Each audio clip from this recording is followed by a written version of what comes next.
wouldn't be anywhere else, Vince. Thank you. Thank you very much. What a great experience, everybody. That is amazing. Now, it looks like things are starting to calm down here on the prairie, but that doesn't mean the show is over. Our coverage of the path of totality continues across the entire path. So let's go ahead and send it back to NASA's Eclipse Central. Thank you, Vince. It was well worth the wait, my friend. We were a little delayed there, but my goodness. Jadi, did you see that? I mean...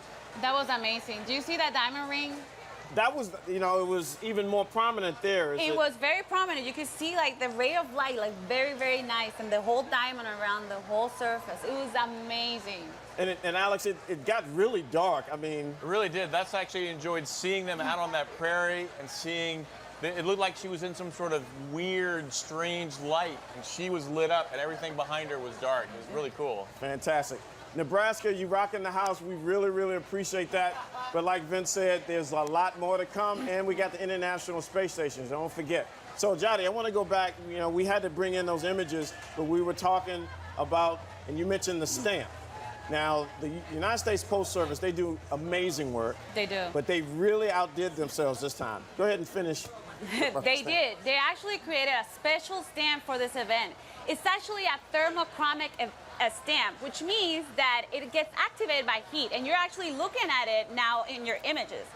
This stamp, if you put your thumb into the center, it will actually make the moon surface appear, or any type of heat that you apply to it. It's an amazing stamp, and you know, I got mine yesterday thanks to Dwayne. And it's thermochromic? Thermochromic, yes. Yes. Yeah. Oh, wow. It means it gets activated by the heat. Yeah, heat of your thumb, and I bet you they sold a lot of those stamps. Oh, they did. They sold out online originally right away, so it was quite a popular one. It's the first time the U.S. has ever used that type of ink. Okay, so we have seen some pretty cool images. Still got some more to come. Yeah. The diamond has been prominent. Let's go over to social and see how things are going. John. Thanks, Dwayne. We're continuing to look up here in Charleston, South Carolina, because there are some clouds here, and we're excited. Excitement we want to have here too as well. Just a couple quick interesting things. This is the biggest live stream event ever measured on NASA.gov. The web traffic is accounting for 87% of all federal web traffic, which is pretty amazing, showing that people are really tuning into our broadcast here. As of 1:40 p.m., 4.4 million people in climbing were watching this broadcast. So the interest across the country is obvious here, and we're going to continue to show you some amazing live views.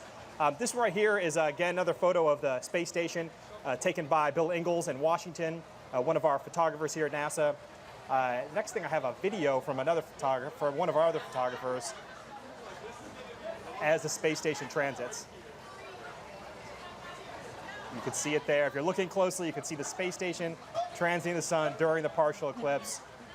Pretty spectacular. Again, that's 250 miles per hour, that space station.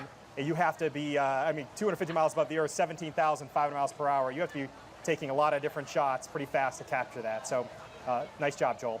Okay, so let's go to Jefferson City. The moon shadow is continuing to pass over the United States in this remarkable celestial event. Our next stop on the path, as I said, of totality is Jefferson City, Missouri. We're going to hand off to meteorologist Eric Aldrich, who is a professor of atmospheric science at the University of Missouri. He has some special guests to help explain two important impacts solar activity can have on humans and the technologies we use. Over to you, Eric.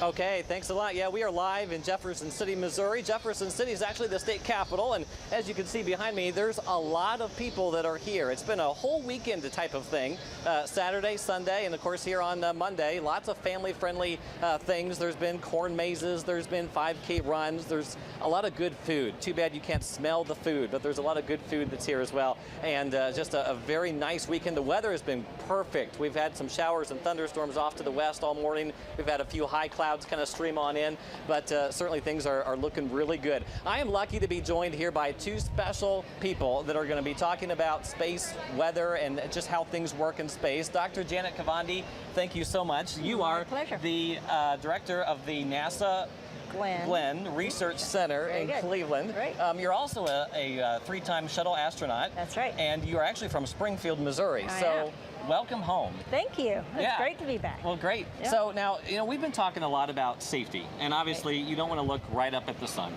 Not without these. That's right. You're right. And so we all have some, so that's good. But what about the astronauts that are up in space? What is there to help keep the astronauts safe from the solar radiation and so on and so forth? Well,